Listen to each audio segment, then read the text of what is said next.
Namaste. Today we're here with Gen, and we're discussing the Banda, the Nepali Banda, which it's difficult. It's weird. It's just bizarre. But we're going to help you so you know what it means and what it means for tourism, what it means to you.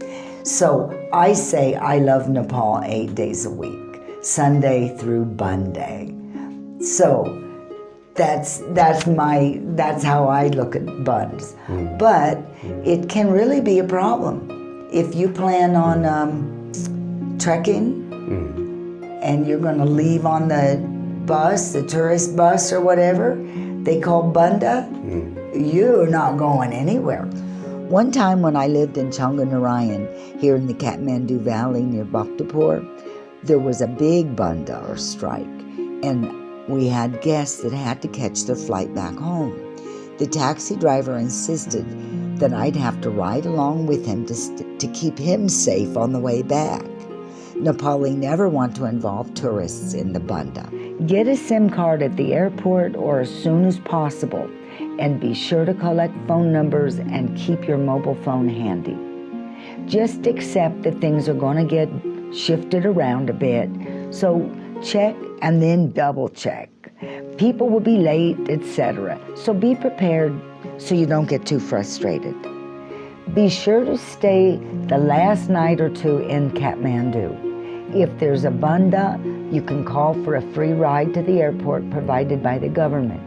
This works out well because it makes for a great time to finish up your shopping for souvenirs before you leave. Okay, if you have a question, you can call the Nepali Tourist Police emergency number at 1144. They speak English and are always kind and helpful. What can you do during a Banda? You can walk around the city, just avoid troubled areas. Guest houses are exempt, so you can eat lunch at many places in Kathmandu. Hospitals are open, so you could take advantage of the medical values, have some testing done, or you could give blood.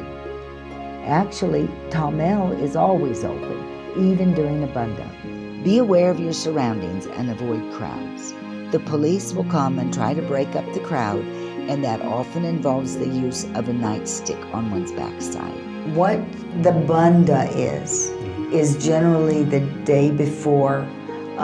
Like I get the notice from the embassy, and they say, oh, travel alert or warning, like news flash, gonna be a Banda, and they give a few tips. So one tip I would like to pass on to you is when you come to Nepal, sign up for your embassy so they know where you are, they know how many people, like if there was an earthquake and you're here, and you're from Denmark, the Denmark government has to know how many Danes are here so they can get you out.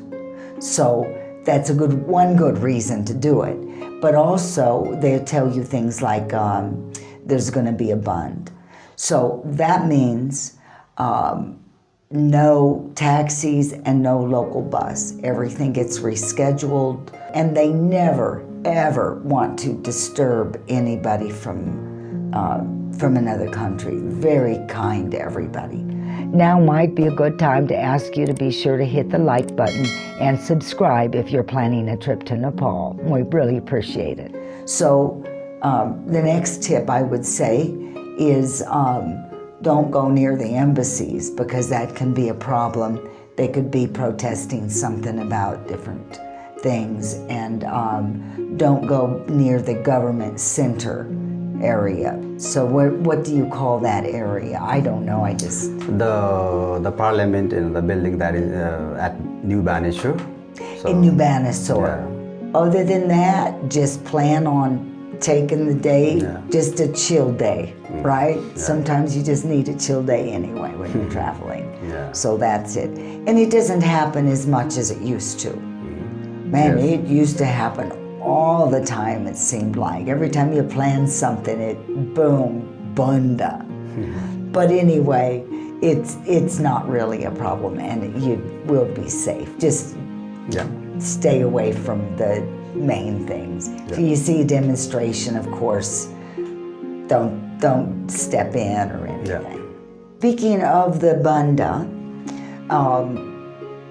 one thing you'll find is that it's only during office hours. So once the 5 o'clock comes and goes, the government closes. They make the government stay open during the banda. Everybody else has to close in respect and in support of their whatever it is that they're doing. And so if you look in the newspaper, you see that first you've noticed that there's a banda. Now keep an eye on the newspaper and it'll be fine. The Himalayan Times and the Kathmandu Post are both in English. So that's what you need to do. Just follow them, keep up on the news. The next thing I want you to consider is travel insurance. We have a link in the description, so be sure to check it out. It's a platform that will help you to get a good policy for the price. So anyway, hope that helped. Nepal is a very safe place, a very safe country, and I do hope this doesn't discourage you, but you can find out about buns in a lot of ways besides my channel. I hope to see you in Nepal. See you next time.